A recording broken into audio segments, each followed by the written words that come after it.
Corduroy is a bear who once lived in the toy department of a big store.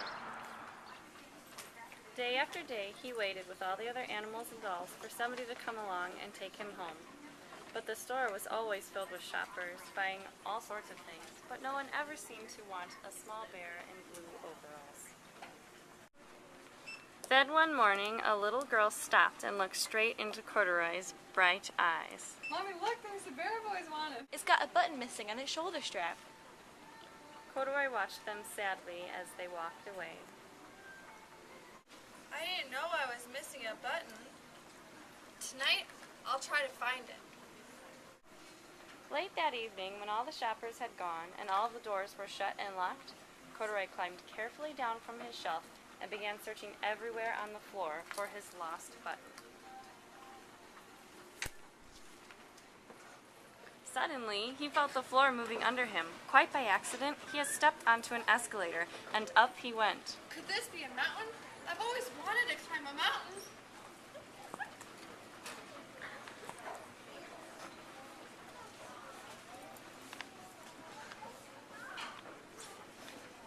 He stepped off the escalator as it reached the next floor.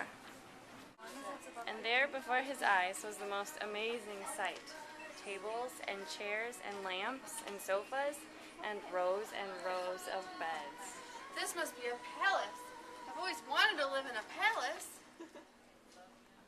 He wandered around admiring the furniture.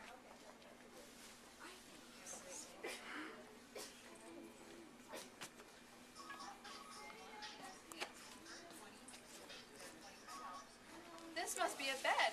I've always wanted to sleep in a bed. And up he crawled onto a large, thick mattress. All at once, he saw something small and round. This must be my button. And he tried to pick it up, but like all the other buttons on the mattresses, it was tied down tight. He yanked and pulled with both paws until pop!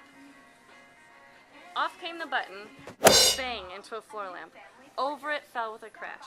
Corduroy didn't know it, but there was someone else awake in the store. The night watchwoman was going her rounds on the floor above. When she heard the crash, she came dashing down the escalator. Now, who in the world did that? Someone must be hiding around here. She flashed her light under and over sofas and beds until she came to the biggest bed of all. And there she saw two fuzzy brown ears sticking up from under the covers. Hello. How did you get up here? The watchwoman tucked Corduroy under her arm and carried him down the escalator. She set him on the shelf in the toy department with the other animals and dolls. Corduroy was just waking up when the first customers came into the store in the morning.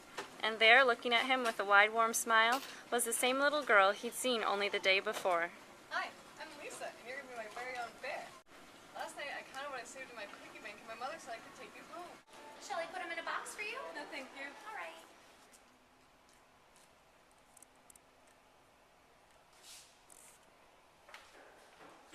And she carried Corduroy home in her arms. She ran all the way up 4 flights of stairs into her family's apartment, and then she goes straight into her room.